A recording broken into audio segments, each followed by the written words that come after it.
बेशक पूछो वत्स, मगर मैं सिर्फ 3 सवाल का जवाब दे सकता हूँ।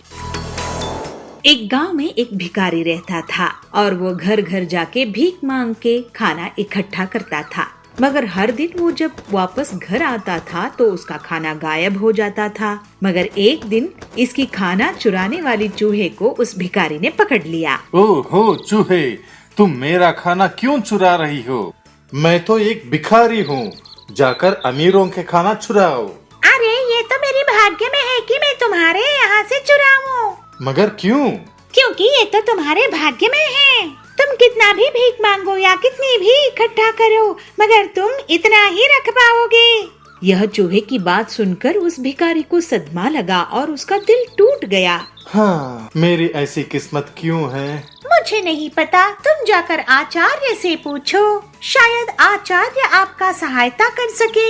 यह बात सुनकर वह भिखारी यात्रा पर निकल पड़ता है आचार्य को मिलने के हेतु। और ऐसे दिन भर चलते चलते और शाम को वह एक धनवान के घर पहुंच जाता है। बहुत थकान से वह वहीं पर रात बिताने की तय करता है। तो जाकर वह उस घर के दरवाजा खटखटाता है। ओ भाई साहब, अंधेरा हो रहा है और मैं इस जगह पे नया हूँ, क्या आपके आंगन में मैं रात बिता सकता हूँ? ठीक है, कोई बात नहीं, अंदर आ जाओ। जैसे भिखारी अंदर आता है तो वह इंसान उसको पूछता है, अरे भाई, कहाँ पर निकले हो और इतनी रात गए क्यों यात्रा कर रहे हो? ओह, मैं आचार्य जयसूर्या से मिलने चला हूँ, मुझे उनसे एक सवाल पूछना है। भिखारी की बात सुनते हुए वहाँ पे आई हुई उस धनवान की पत्नी पूछती है, क्या हम आचार्य से पूछने के लिए एक सवाल तुम्हें दे सकते हैं? ओह, क्यों नहीं, बताइए मेम साहब, आपकी तरफ से मैं यह प्रश्न भी पूछ लूँगा। हमारी एक बेटी है जो बोल नहीं सकती,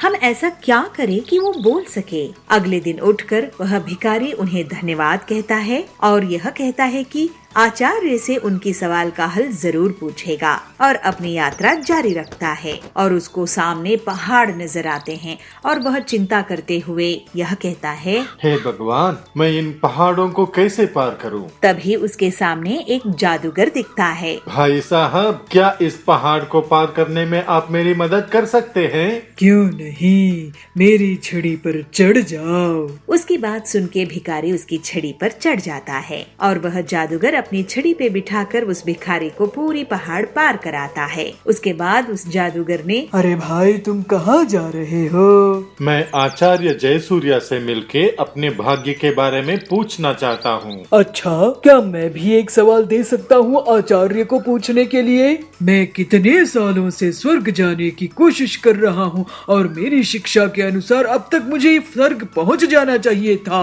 मुझे स्वर्ग जाने के लिए क्या करना होगा?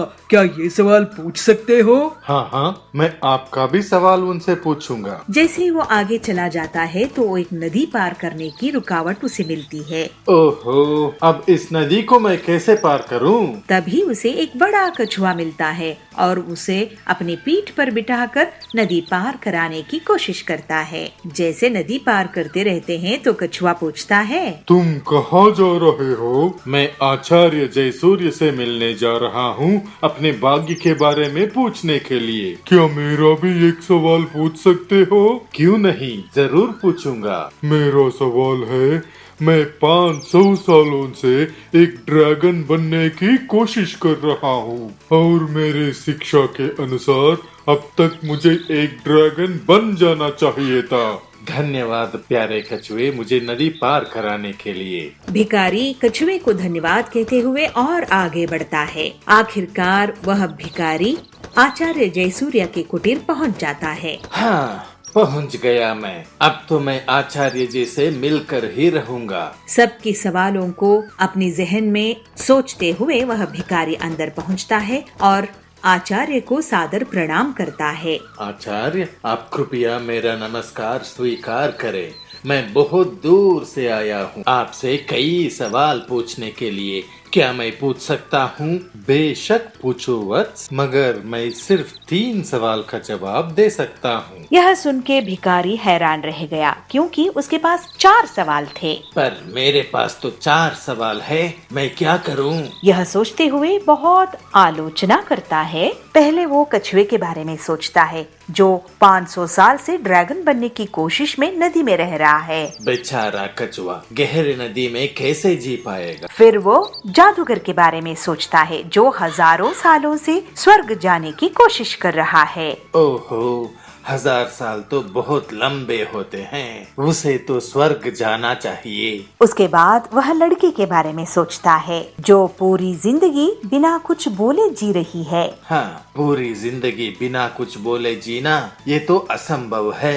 फिर वो अपने बारे में सोचता है मैं तो एक भिखारी हूँ, मैं जहाँ भी भीख मांग सकता हूँ। मेरे लिए कुछ नहीं बदलेगा, मगर उन लोगों के लिए बहुत कुछ बदल सकता है। यह सोचते सोचते उसको अपनी समस्या दूसरों से छोटी लगने लगी और इसलिए उसने उन तीनों की सवाल पूछने की फैसला किया। कछुआ ड्रैगन बनने के लिए अपनी ढांचे से बाहर आना होगा। उसने मोह त्याग दिया तो वो जरूर ड्रैगन बनेगा। भिखारी की पहले प्रश्न को तो उत्तर मिल गया। दूसरी प्रश्न भिखारी पूछता है जादूगर के बारे में, तो आचार्य ऐसे उत्तर देते हैं। जादूगर को छड़ी की मोह छोड़ना पड़ेगा। छड़ी के ऊपर उसका मोह ही उसे स्वर्ग जाने से रोक रहा है। जादूगर का भी हल मिलने के बाद वह लड़की के बारे में प्रश्न पूछता है। तो बिना बोलने वाले लड़की का क्या? लड़की जरूर बोल पाएगी जब वो अपने हमसफर से मिलेगी। धन्यवाद आचार्य जी। आचार्य जयसूर्या उसको आशीर्वाद देते हैं और मुस्कुरा के उसे विदा कर देते हैं। वह भिखारी आचार्य को प्रणाम करके अपने घर के ओर निकल पड़ता है। नदी के पास वह कछुआ भिखारी को फिर से मिला। क्या तुमने मेरे सवाल का जवाब पूछा? हाँ, बस तुम अपने ढांचा निकाल दो और ड्रैगन बन जाओगे।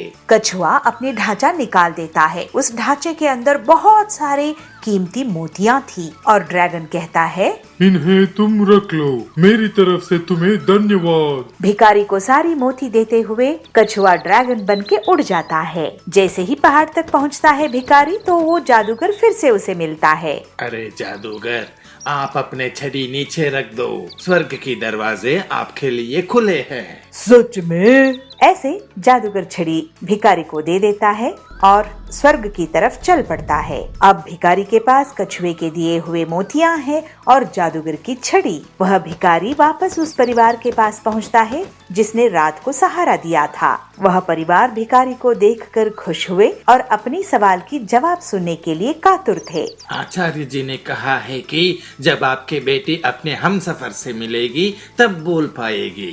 तभी उस परिवार की बेटी नीचे आई और बोली, क्या ये वही आदमी है जो पिछले हफ्ते भी यहाँ आया था? उस लड़की की माता पिता हैरान हो गए और वो भिखारी की तरफ देखते हैं और तय करते हैं कि यही इस लड़की की हमसफर है। माता पिता ने इन दोनों की शादी तय कर दी और वो हमेशा खुश रहे।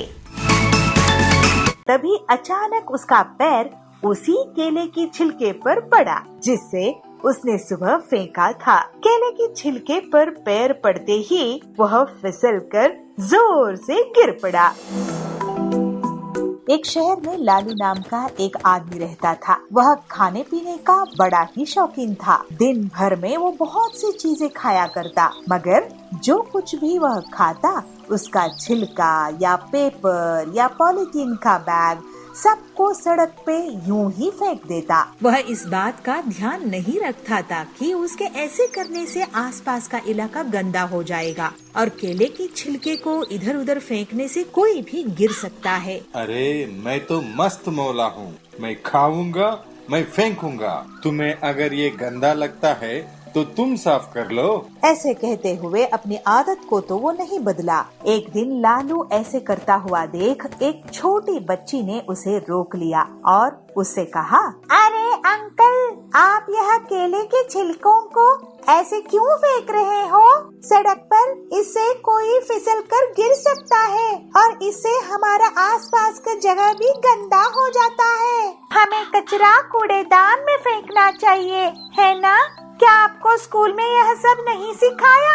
ऐसे पूछती है। लालू राम ने उस बच्ची पर ध्यान नहीं दिया, बल्कि उल्टा उसके साथ मजाक करने लगा।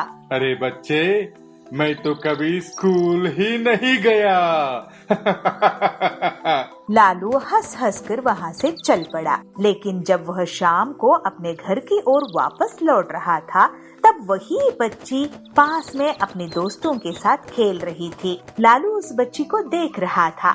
उसे देखकर लालू मुस्कुरा रहा था कि तभी अचानक उसका पैर उसी केले की छिलके पर पड़ा जिससे उसने सुबह फेंका था। केले की छिलके पर पैर पड़ते ही वह फिसलकर जोर से गिर पड़ा। अरे मैं तो गिर गया, कोई तो बचाओ, कोई तो उठाओ, हाय मेरी कमर, कहते हुए दर्द से बिलबिलाता रहा। उसको देख आसपास के सारे बच्चे उस पर हंसने लगे।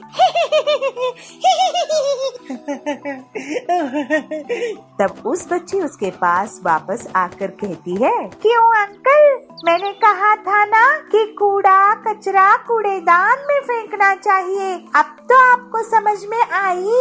तब लालू हाय तौबा करते हुए, अरे क्या ये तुम्हारी शैतानी है? क्या तुमने ये चिल्का यहाँ फेंका था? ऐसे कहते हुए गुस्सा करता है। मगर वो बच्ची कहती है, अरे अंकल, सुबह आपने ही फेंका था, आपका फेंका हुआ है ये केले का छिलका। केले के छिलके ने आखिर आपको सबक सिखाया ना। कहते हुए उसको हाथ देकर सब बच्चों की सहारे उसको उठाते हैं और पानी पिलाते हैं और सब बच्चे मिलकर उसको समझाते हैं कि अंकल देखो, हमारे स्कूल में तो सिखाया है, अगर आप स्कूल नहीं गए हो तो हमसे सीखो। जो भी कचरा है, कूड़ा है, उसको कूड़ेदान में फेंकना चाहिए और हमारे आसपास और इर्द गिर्द के प्रदेश को हमें खुद साफ सुथरा रखना चाहिए। इतना ही नहीं अंकल, और भी है। सूखा कचरा, गीला कचरा अलग अलग डालने से सरकार उससे गोबर बनाएगी। हाँ अंकल, उसको रिसाइकिल करेगी। अब तो समझ में आई ना। लालू को अपने किए पर बच्चों की बात सुन के बहुत शर्मिंदगी होती है और लालू कहता है, हाँ हाँ बेटा, अब तो अच्छे से समझ में आ गई। अब के बाद ना मैं कचरा फेंकूंगा और ना फेंकने दूंगा। ऐसे लालू अपनी गलती की एहसास करते हुए कचरा न करने का प्रण लेता है और उसके बाद बिल्कुल जैसे बच्चों ने समझाया था, सूखा कचरा और गीला कचरा अलग अलग करके साफ सफाई की ध्यान रखता है। सिमी को सर से पैर तक देखती है और मुस्कुराते हुए कहती है, हाँ हाँ सिमी, क्यों नहीं, तुम्हें कैसी कहानियाँ पसंद है बताओ तो। गंगापुर नगर में सिमी नाम की एक छोटी सी लड़की रहती थी। उसे कहानियाँ सुनना बहुत पसंद था, मगर सिमी को कहानियाँ सुनाने के लिए किसी के पास टाइम नहीं था। सिमी माँ से कहानी सुनाने के लिए कहा तो माँ ने कहा, अरे सिमी, तुम तो जानती हो मेरे पास कितना काम है, ये सब काम कौन निपटाएगा। तो सिमी पापा के पास जाती है, पापा को कहानी सुनाने के लिए कहती है। अरे सिमी बेटा, मैं तो ऑफिस की फाइल्स देख रहा हूँ। सिमी दोनों की बातें सुन के बहुत परेशान होती है और उदास भी होती है। अरे मैं किसके पास जाके कहानी सुनूंगी, मम्मी पापा तो हमेशा काम में बिजी रहते हैं। तो सिमी दौड़ दौड़ के अपने भाई के पास पहुंचती है, भाई को भी बोलती है कहानी सुनाने के लिए। तो भाई कहता है, सिमी मुझे पढ़ाई करनी है, तुम भी जाके पढ़ो, कहानी के पीछे क्यों पड़ी हो। तो सिमी के मुंह पे फिर से उदासी छा जाती है, मगर सिमी हार नहीं मानी, पड़ोस में जाके पहुंच जाती है। पड़ोसी की आंटी को कहती है कहानी सुनाने के लिए। तो पड़ोस की आंटी कहती है, अरे मुझे कुछ काम धंधा नहीं है क्या, मैं अभी बाजार जा रही हूँ, अभी नहीं। सबकी ना सुनते सुनते सिमी थक के घर आ जाती है और तय करती है, अरे इन सब के पास टाइम नहीं है तो क्या हुआ, मैं कल जाके टीचर से पूछूंगी। ऐसे सोच के खाना खा के सो जाती है और सुबह स्कूल पहुंचती है तो टीचर से कहती है कहानी सुनाने के लिए। तब टीचर ने कहा, नहीं, अभी नहीं, पहले हम हिस्ट्री की लेसन खत्म करते हैं, बाद में टाइम मिला तो देखा जाएगा। तो सिमी फिर उदास चेहरे से आके अपने बेंच पे बैठ जाती है। सिमी जिस किसी को भी कहानियाँ सुनाने की मांग कर रही थी, उनके पास कहानियाँ सुनाने के लिए कोई टाइम ही नहीं था। एक दिन आशा दीदी सिमी के स्कूल आती है आशा दीदी टीचर भी नहीं थी और वो पढ़ती भी नहीं थी। वे उस स्कूल में पढ़ने वाले बच्चों से बड़ी थी मगर टीचर से छोटी थी। आशा दीदी दिखने में बहुत सुंदर थी, दुबली पतली सी है तो भी उसकी चेहरे पे एक अजीब सा मुस्कान था। आशा दीदी रोज स्कूल आने लगी और बच्चे और टीचर की दोस्त बन गई। तो सिम्मी की मन में ये ख्याल आता है, अरे मैं आशा दीदी को कह के कहानी सुन सकती हूँ। मगर सिम्मी के मन में थोड़ी सी हिचकिचाहट थी कि कैसे पूछे। तो वो एक दिन धीरे से आशा दीदी के पास जाती है। आशा दीदी, क्या आपके पास थोड़ा समय मेरे लिए है? क्या आप मुझे कहानी सुनाएंगी? तो आशा दीदी सिम्मी को सर से पैर तक देखती है और मुस्कुराते हुए कहती है, हाँ हाँ सिम्मी, क्यों नहीं, तुम्हें कैसी कहानियाँ पसंद है बताओ तो। सिम्मी को इससे पहले ऐसे कोई प्यार से बात नहीं किया कहानियों के बारे में। तो सिम्मी सोचते हुए पूछती है, दीदी क्या आपको भालू की कहानी आती है? तो आशा दीदी स्कूल के आंगन में स्कूल के बाद कहानी सुनाने की वादा करती है। तो सिम्मी और उसके दोस्त स्कूल के आंगन में स्कूल की लास्ट घंटी बजने के बाद जा पहुंचते हैं और आशा दीदी अपनी कहानी शुरू करती है। आशा दीदी जंगल में घूमते घूमते खो गया हुआ एक भालू की कहानी शुरू करती है। आशा दीदी की कहानी सुनाने की तरीका इतना मजबूत था कि सिम्मी को आशा दीदी की सिर्फ आवाजें सुनाई दे रही थी और सिम्मी तो अपनी ख्यालों में जंगल में भालू के साथ खुद खो गई थी। आशा दीदी की कहानी सुनाने की तरीका इतना आकर्षक था कि आसपास खेलने वाले सिम्मी के सारे दोस्त भी आशा दीदी की फैन बन गए और वो भी कहानी सुनने के लिए आ पहुँचे। ऐसे ही कहानियों का सिलसिला हर दिन चलता रहा। समोसे ले लो, गर्मा गर्म समोसे ले लो, स्वादिष्ट और ताजे समोसे ले लो। लंदनपुर में पीलू चिड़िया अपनी माँ बबली और अपने पिता टिल्लू के साथ रहा करती थी। टिल्लू समोसे का ठेला लगाता था। समोसे ले लो, गर्मा गर्म समोसे ले लो, स्वादिष्ट और ताजे समोसे ले लो। एक बार खाओगे तो बार बार आओगे। तभी वहाँ पर सुंदरी कौवी आती है। टिल्लू भैया, मैं कब से आपका इंतज़ार कर रही थी, मुझे 4 समोसे दे दो। एक और ग्राहक उसकी दुकान पर आता है। हाँ भैया, मुझको 10 समोसे पैक करके देना। इस तरह से टिल्लू की आवाज़ सुनते ही जंगल के पक्षी उसके समोसे खाने के लिए दौड़ पड़ते थे और कुछ ही घंटों में उसके पूरे समोसे बिक जाते थे। दोपहर में पीलू चिड़िया अपने पिता के लिए भोजन लेकर आती है। पिताजी, आप लंच कर लीजिए, तब तक मैं समोसे बनाती हूँ। ठीक है बेटा, तू समझदारी से समोसे बनाना, तेल बहुत गर्म है। और फिर पीलू चिड़िया समोसे बनाने लगती है और टिल्लू भोजन करने लगता है। अच्छा पीलू, मैंने लंच कर लिया है, चल अब तू घर जा। लेकिन पिताजी, आपने तो मुझे इनाम दिया ही नहीं। अरे हाँ, मैं तो भूल ही गया था, ये ले तेरा इनाम। और टिल्लू पीलू को कुछ पैसे देता है। पीलू खुशी खुशी अपने घर वापस आती है। पीलू की माँ बबली उसका खाने पर इंतजार कर रही थी। आजा पीलू, खाना खा ले। इस तरह वे लोग हंसी खुशी अपना जीवन बिता रहे थे। एक दिन पीलू अपने पिता के लिए भोजन लेके जा रही होती है। तभी उसे सुंदरी मिलती है। अरे पीलू, तेरी माँ कहाँ है? आज तेरे पिताजी जब समोसे तल रहे थे तो गलती से उनके शरीर पर गरम गरम तेल डल गया। कुछ पक्षियों की मदद से वे अब अस्पताल में भर्ती है। तुम दोनों जल्दी से अस्पताल पहुंचो। फिर पीलू अपनी माँ के साथ अस्पताल पहुंचती है। डॉक्टर साहब, ये लो मेरा गुल्लक और इसमें से जितने पैसे हैं आप ले लो और मेरे पिताजी को जल्दी से ठीक कर दो। घर के पूरे पैसे टिल्लू के इलाज में खत्म हो जाते हैं। फिर 2 दिनों बाद टिल्लू को होश आता है। बबली अपने पति से पूछती है, ये सब कैसे हो गया जी? आज तक तो ऐसा नहीं हुआ था। आप ध्यान देकर काम नहीं कर रहे थे क्या? पता नहीं बबली, इतनी बड़ी गलती कैसे हो गई? इतने सालों में तो ऐसा कुछ भी नहीं हुआ था।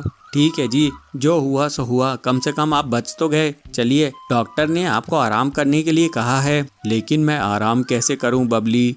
घर का खर्च भी तो चलाना है। मेरे इलाज में कितने पैसे लगे होंगे और मेरी दुकान भी इतने दिनों से बंद थी। पिताजी, मैं अब से समोसे की दुकान संभालूंगी। मुझे समोसे बनाने आते हैं, आप बस आराम कीजिए। और जल्दी से ठीक हो जाइए। पीलू की बात सुनकर, हाँ पीलू, मैं भी तेरी समोसा बनाने में मदद किया करूंगी। और अगले दिन से पीलू और उसकी माँ बबली समोसा बेचने लगते हैं। ऐसे कुछ दिन बीत जाते हैं। एक दिन एक पक्षी उनके पास आता है। वो पक्षी उनसे कहता है, अरे मैडम जी, क्या ये टिल्लू जी की समोसे की दुकान है? जी, ये टिल्लू जी की ही समोसे की दुकान है। आप कौन हैं? जी, मैं कड़कनाथ जी के यहाँ से आया हूँ। कल कड़कनाथ जी की बेटी का जन्मदिन है। उन्होंने 200 समोसों का ऑर्डर दिया है और कहा है कि सिर्फ टिल्लू जी के समोसे की दुकान के यहाँ ही मैं ऑर्डर करूँ। आप चिंता मत कीजिए, आजकल मेरे पिताजी की तबीयत खराब रहती है, इसलिए मैं और मेरी माँ समोसे बनाते हैं। आप मुझे सेठ जी का पता दे दीजिए, मैं समोसे भिजवा दूंगी। वो पक्षी कड़क सेठ का पता दे देता है और साथ में 20,000 रुपये एडवांस भी दे देता है। पैसे देखकर दोनों माँ बेटी खुश हो जाती हैं और उसके बाद दोनों माँ बेटी समोसे बनाने में जुट जाती हैं और फिर बहुत कड़ी मेहनत के बाद दोनों 200 समोसे बनाने में कामयाब होती हैं। और फिर पीलू उन समोसों को सेठ के पते पर ले जाकर पहुंचा देती है। कड़क सेठ बचे हुए समोसों के पैसे दे देता है और फिर पीलू खुशी खुशी अपने घर आती है। और फिर पीलू अपने पिताजी से कहती है, ये लीजिए पिताजी 10,000 रुपये, ये मैंने कड़कनाथ जी के ऑर्डर से कमाए हैं। पैसे देखकर टिल्लू कहता है, पीलू, ये तेरी ही मेहनत का नतीजा है, नहीं तो मेरी हालत तो ऐसी है कि हम लोग बर्बाद ही हो गए होते। कुछ दिनों बाद टिल्लू पूरी तरह से ठीक हो जाता है और फिर से समोसे बेचने लगता है। अब समोसे बनाने में पीलू चिड़िया भी उसका हाथ बटाती थी। इस तरह से पूरा परिवार खुशी खुशी रहने लगता है।